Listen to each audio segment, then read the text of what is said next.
capoeira é de palavra tupi-guarani, que é uma palavra que se escrevia Kaan, poeira, e a ideia da palavra é que é como se fosse um sistema de colheita indígena em Tupi-Guarani. A grosso modo, os índios tinham duas maneiras grandes de se fazer isso. Era a coivara, que eles cortavam e queimavam o chão, e a capoeira, que eles iam cortando a vegetação para poder trabalhar, enfim. E com o tempo aquela vegetação se criava de um outro jeito. Tanto que a gente, a grosso modo, o pessoal mais antigo fala muito isso, né? A capoeira é mato. É mato. E é exatamente isso, que é uma vegetação que se fez em determinado lugar e ficou característico daquilo, que é a capoeira.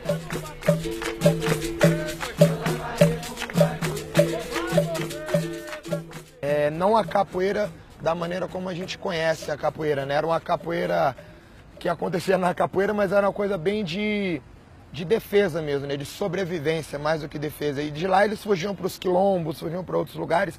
Então a capoeira, primeiramente, ela é uma manifestação rural. Então os negros se reuniam nesse local e por questão de respeito à cultura religiosa dos negros, os feitores não se aproximavam muito por um pouco de medo, de receio, pela questão cultural, pela questão religiosa. A partir daí o negro, na verdade, ele não estava fazendo um rito religioso, ele estava lá para poder treinar alguns movimentos e se defender da opressão que existia na época, né? Mas tem muita coisa misturada. Por exemplo, o pandeiro, se vocês forem pesquisar a origem do pandeiro, do instrumento, ele não vem da África, ele vem de Portugal. Então existe toda uma miscigenação de cultura e de povos dentro da roda de capoeira.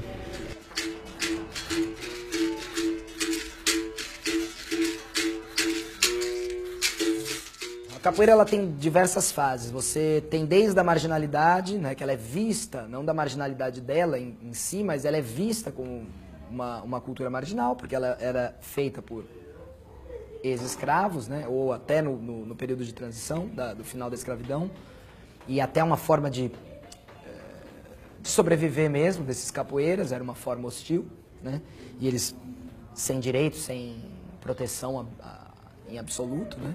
Então, quem fosse encontrado em rua praticando a capoeira era visto como marginal, era preso. Aí, quando o Getúlio entra com essa política, né, de mostrar o Brasil, ele entendeu a capoeira, né? Ele viu que a capoeira tinha...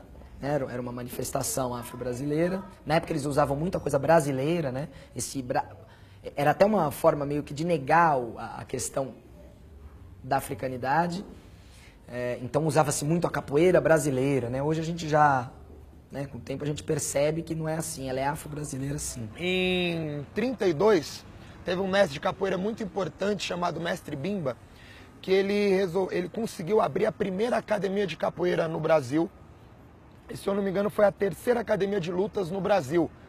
A gente teve uma academia de karatê em Belém e uma academia de jiu-jitsu em Belém também. E a terceira academia de lutas, no geral, foi a dele, do Mestre Bimba, em Salvador. E como a capoeira na época era proibida, estava no Código Penal, ele montou uma academia de luta regional baiana, que ele chamou, na verdade, de luta regional baiana. Ele acabou descaracterizando algumas coisas que ele achava que tinha ligação, na época, com o candomblé, com o samba, para poder introduzir isso, digamos assim, dentro da sociedade de uma maneira mais legítima.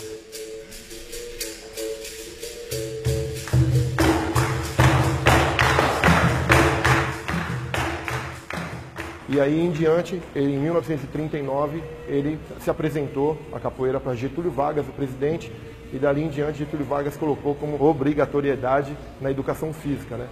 E aí em diante começou a capoeira a se espalhar em várias academias, em faculdades, ele mesmo recebendo vários convites para dar essa aula.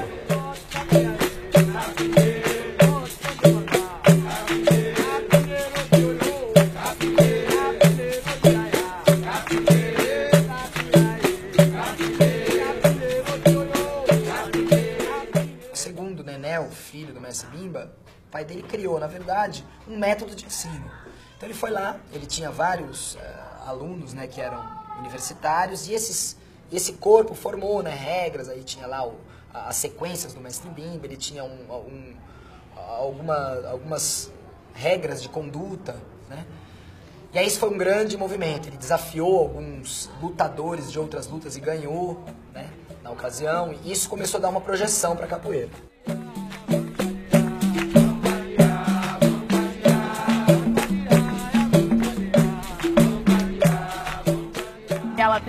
12 filhos, que era mulher de 12 maridos, e tem vários contos.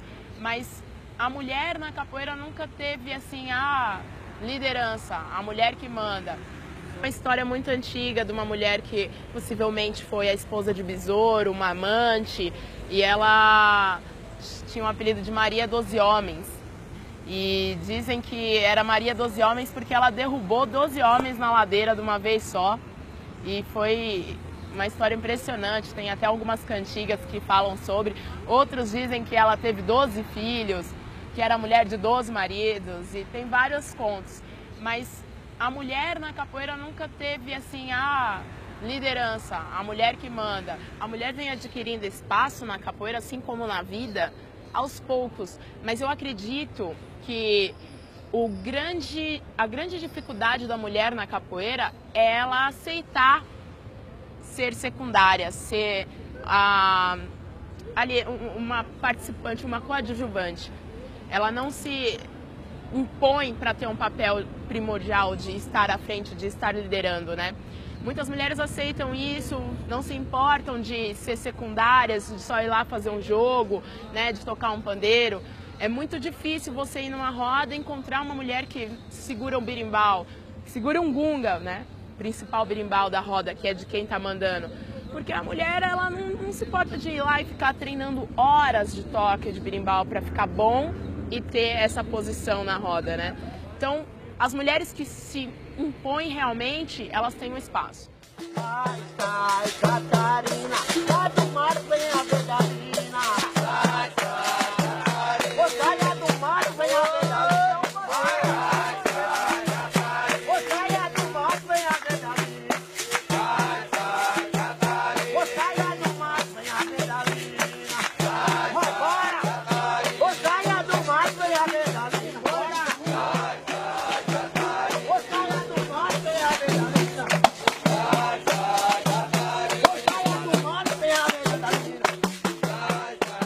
O ponto principal de fazer a capoeira na rua é a gente poder divulgar a nossa cultura, que infelizmente não é divulgada, não tem um meio de acesso pelo mundo, entendeu? E daí a gente fazendo a nossa parte aqui, todo domingo na praça, o mundo pode ver, vem muita gente prestigiar a nossa roda, e com isso a divulgação é muito maior, até porque a praça é a roda mais antiga do mundo. Então a gente está aqui fazendo o nosso papel e divulgando a nossa cultura brasileira. Bom, a capoeira na rua, ela tem um formato de protesto desde sempre, né? Era a forma que os capoeiras antigamente, que começou aqui na Praça da República, um grande encontro, porque a maioria deles não tinha uma grana para abrir uma academia, não tinha grana para alugar um espaço próximo ao centro, então eles se encontravam aqui, faziam uma manifestação cultural de luta, né, contra diversos preconceitos, racismo mesmo, porque a maioria eram nordestinos, negros, e era a forma deles se libertarem, um momento de se encontrarem, de fazerem acontecer, de mostrar a arte, de manter vivo.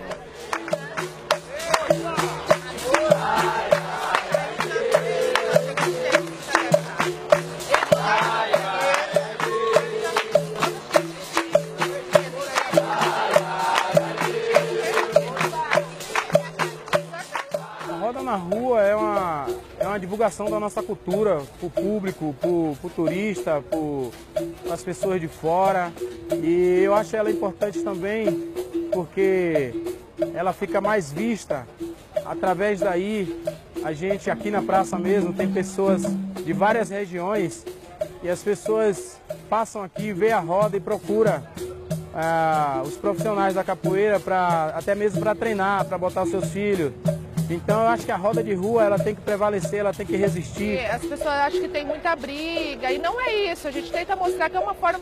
Assim, tem vários jeitos de jogar capoeira, mas assim, é uma dança, uma cultura que todo mundo pode fazer sem briga, entendeu? É isso que a gente tenta passar. E algumas pessoas acham que não, que é só luta, que é briga, e não é isso. Todo mundo pode fazer a capoeira como um esporte, uma dança, enfim, cada um vai enxergar de um jeito.